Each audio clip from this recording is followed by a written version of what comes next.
Well, it's been 2 years since I've been able to get on a trail, and talked to my boss about 6 months ago and said, I think I'm going to disappear for 6 months and go hike the Appalachian Trail again.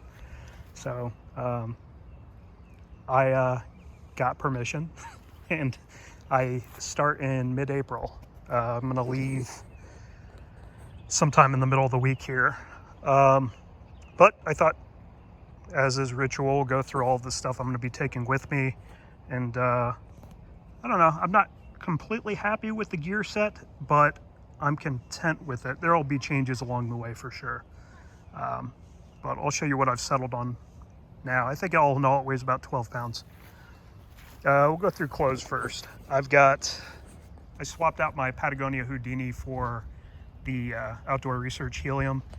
The Houdini, I think it just lost all of its waterproofing ability. Whenever it rains, it just soaks right through. It's good for snow. Rain, it's just not going to hold up. I'm going to be wet right away. So we'll see how this goes. This is Pertex. I have mixed reviews on it, but I wanted something lightweight, and that was really the only other option outside of going to Z-Packs. I picked up a Patagonia R1. This isn't the hoodie, it's just the quarter zip. I decided that the Arc'teryx was probably overkill for shoulder season, and I'll keep this until Damascus, and then I'll send all my cold weather gear up to New Hampshire in September. Continual cold weather gear, just a baklava beanie, gloves. I've got these Patagonia Terrebonne joggers, which I might keep. They're very lightweight and breathable, and they are good against bugs. So I might keep those year round. And then some base layer, Patagonia base layer.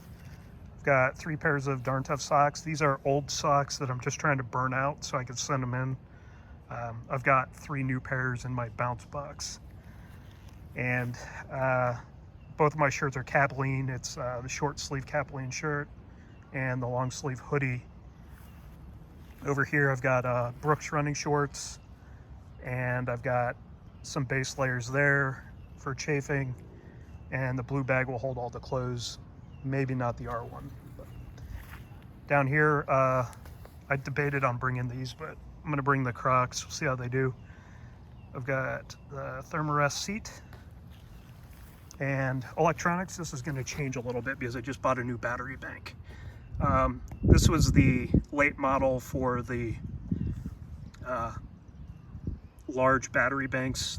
This one's a 26,000 milliamp hour. It charges in about 3 hours. I just bought one that's 24,000 milliamp hours that charges in an hour. So I'm excited to just charge things and get out of town without having to stay the night. And AirPods, just some spare cables for my Apple Watch and phone and other accessories. And I'm bringing the UltraPod 2 with my RX100 for photography. That is I picked this up at a garage sale. It works fine. It's the Black Diamond 500R 500 lumen headlamp. So I have a lot of lightweight options, but I like doing a lot of night hiking on the East Coast, and that'll just illuminate the entire woods. I'm going to be very happy with it. Advil, Sawyer Squeeze, chafing, head net. I bought this with the pack. It's the Palante fanny pack, which zipper's kind of going, but I'll see if it works. I'll buy something different along the way if it breaks. Food bag. In the black bag there is my Bearline kit, carabiner rock bag, and like 50 feet of lightweight line. I'm gonna cook this time. I've been going stoveless for years, and I just can't stomach not having a warm meal on the AT. So I got a Toke 750 milliliter pot, Pocket Rocket 2, titanium spoon, and just a little rag there to keep things from banging around. Maps, this is kind of new. I picked these up. I started buying Nat Geo maps on the PCT in 2020, and I just really enjoy them. It's not practical, but they're fun to look at along the way. So I bought the entire map set and I put the remainder in my bounce box. This will get me through to, I think, Damascus. So I'll swap these out in Damascus when I get my bear box or my bounce box there. Pillow, I'm not completely sold on these things. I've hiked with them before, but we'll see. Not a huge fan. 2 microfiber towels. One of them's just gonna be to wipe sweat off me throughout the day. It'll hang from my shoulder strap. The other one's for bathing. Little ditty bag for all the little things. And Lucky Macaloos. These have held up amazingly well. I've had these since 2014, replaced the tips maybe 3 times. These tips have probably 600 miles on them at this point. I think I got them in Scissors Crossings, Julian. So 2021 I hiked all the way up to Onion Valley, so that's about another 600 miles. This is my spare kit. I've got extra cables, sewing kit, patches, toothpaste. I'll have tweezers and nail clippers in there. I've got lens wipes and an extra gasket for the Sawyer.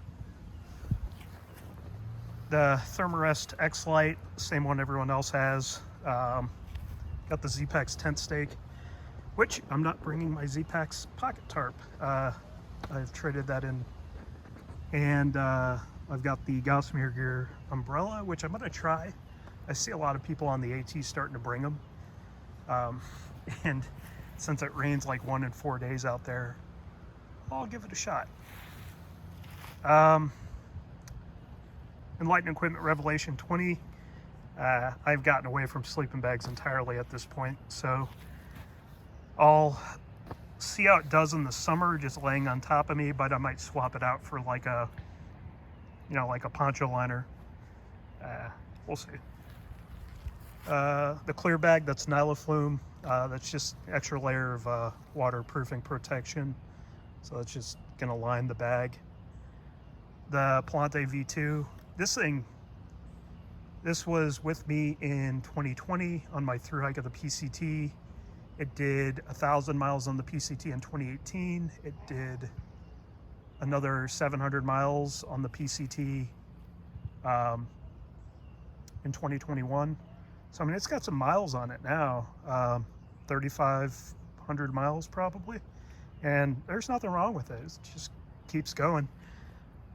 Everything fits in it nicely, so we'll continue taking it. Could swap it out for something with a little bit more support, but for now I'll keep it. And the replacement for my 8-ounce pocket tarp and ground sheet. This is the Hyperlights version. It's the Unbound 2-person. It's Hyperlights answer to the duplex. There's some things that I really like about it. One, I got a discount. I think I got like $130 off. So this ended up being about $600. It's got zippered doors. It has a better floor.